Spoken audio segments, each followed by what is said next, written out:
បញ្ហានៅក្នុងបកគោមានបញ្ហាពាក់ព័ន្ធច្រើនយ៉ាងទី1ការផ្ដល់សិទ្ធិវិនិយោគទៅក្រុមហ៊ុនរយៈពេល99ឆ្នាំលើវិស័យទេសចរបច្ចុប្បន្នដែលគណៈកម្មការទី7ទៅដល់កំពុងតែមានសំណង់ការសាងសង់ផ្ទះគេហដ្ឋានដើម្បីលក់ដូចចំណុចទី1ហើយបើពិនិត្យលើរចនាបថហាក់ដូចជាពុំមានរចនាបថតំណាងឲ្យខ្មែរប្រមាណទេខ្ញុំពុំដឹងថាស្ថាបត្យករមកពីណាទេនេះចំណុចទី1ចំណុចទី2មានការសាងសង់ជាប់ជាមួយនឹងសន្តាគារតែម្ដងសន្តាគារធំមានកាស៊ីណូមានកន្លែងស្នាក់នៅកន្លែងហាត់ប្រាណកន្លែងនេះជាដើមទៅជាប់នឹងមានវិហារចិន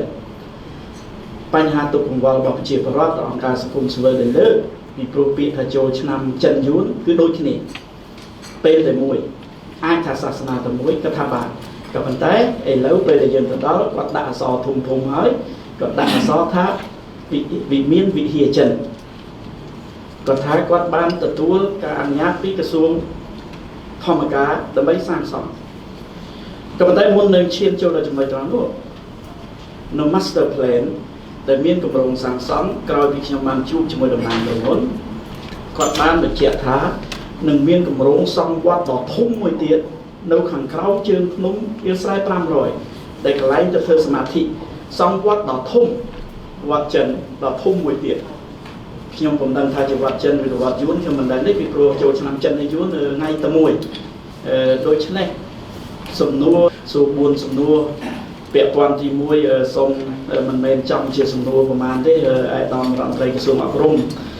សូមឯកឧត្តមថាតើមានវិធានការយ៉ាងណាដើម្បីជួយទប់ស្កាត់នឹងការបណ្ដុះបណ្ដាលការក្នុងការការពារវប្បធម៌ដល់សិស្សនិស្សិតតើឯកឧត្តមមានគម្រោងផែនការជាកម្មវិធីសិក្សាឬមួយក៏បញ្ចូលទៅក្នុងកម្មវិធីសិក្សានៅតំបន់សំខាន់ដែលយើងយល់ឃើញថាវាពាក់ព័ន្ធជាមួយនឹងប្រវត្តិសាស្ត្រផងពាក់ព័ន្ធនឹងបេតិកភណ្ឌផងពាក់ព័ន្ធនឹងជាមួយនឹងទេសចរផងដូច្នេះជាសំណុំពរខាងគណៈកម្មការទី7បើសិនឯកឧត្តមអាចបញ្ចូលទៅក្នុងកម្មវិធីសិក្សាបានទៅលើតំបន់សំខាន់មួយចំនួននោះជារឿងមួយដ៏ល្អចំណុចទី2គួររៀបចំជាកម្មវិធីសិក្សាសម្រាប់សិស្សនិស្សិតយើងទៅសារមន្ទីរផងទៅតំបន់សំខាន់ទាំងអស់នោះផងដើម្បីលោកឲ្យសិស្សនិស្សិតរបស់យើងនឹងអាចសិក្សាស្វែងយល់ពីរឿងសំខាន់ដែលពាក់ព័ន្ធនឹងជាតិសាសន៍យើងសំណួរទី2ខ្ញុំសូមសួរទៅខាងក្រសួងវប្បធម៌និងចិត្តសិល្បៈ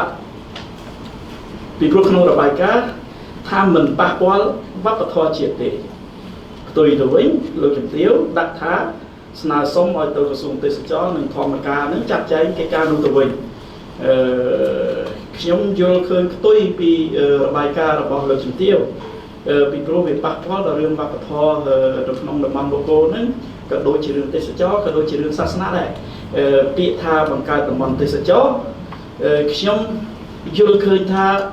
ទេសចរដែលមកគេចង់ឃើញវប្បធម៌ជាតិរបស់យើងអត្តសញ្ញាណជាតិរបស់យើងក៏ប៉ុន្តែអ្វីដែលជាគម្រោងផែនការរៀបចំតំបន់ទេសចរបូកគោវាคล้ายទៅជាគម្រោងផែនការតម្រូវជាតិសាសន៍តែមួយហើយទេសចរតែមួយនៅជើងភ្នំហើយនឹងមានគម្រោងតភ្ជាប់ពីជើងភ្នំនឹងឡើងមកកន្លែងស្រែ500តែម្ដង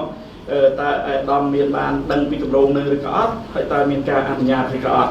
ដូច្នេះពាក់ព័ន្ធនឹងវប្បធម៌និងវិចិត្រសិល្បៈខ្ញុំសូមលើកជំទាវ